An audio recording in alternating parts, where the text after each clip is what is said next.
And good morning. I'm meteorologist Sean McAday. Today is going to be a beautiful day to really enjoy some above average weather. And today's not even the nicest day.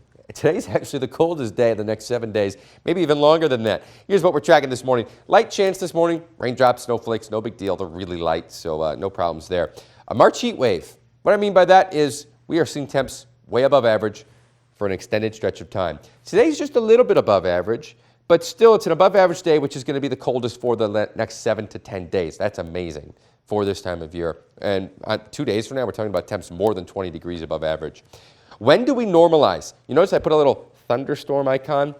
Normally, when we have these big extended heat stretches and then it crashes back down to normal or below average, that comes with a big storm.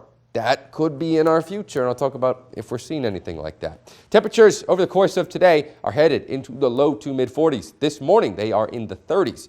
Here's what it feels like outside, though, with the wind chill. The winds are to the northeast, 5 to 15 miles per hour today. That is bringing it down into the 20s this morning. Definitely bundle up. This afternoon, we're in the mid to upper 30s with the wind chill. So still, feeling a little bit more like winter, but it could be worse. This morning on the way to the bus stop, you want to bundle up this afternoon. Still want to bundle up, but not with a coat. Sweatshirt's probably fine. We're in the low to mid 40s. Here's a look at today again. Also, by the way, featuring now a sunset at 7:15. We turned our clocks forward. Remember that?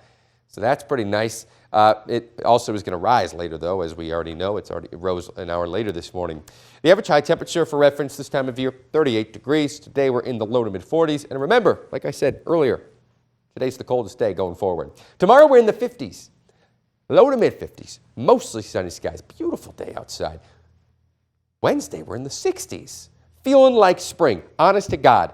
I know sometimes I'm like, we got this extended stretch of spring. And then you see temps in the low 40s. And you're like, well, yeah, it's warmer, but is that spring? No, 60s is definitely spring. No one can tell me otherwise. Here's why this is lasting so long.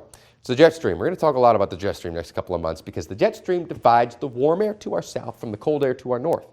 The jet stream has a lot of waves. It moves fast or slow. It curls, it loops, it goes straight. It changes a lot. This week, it's kind of locked in place in this more or less pattern of some cold air to the Pacific Northwest and in the Midwest and the East Coast, way above average temperatures. This, at some point, will be conducive in this general shape when the trough is to our west to a big storm. At some point, it will be likely. We're not seeing that in our 7-day forecast. Maybe something in like Wisconsin that maybe could be considered like Saturday, Sunday, but not in our area. Maybe sometime next week, but for now, enjoy this nice extended stretch.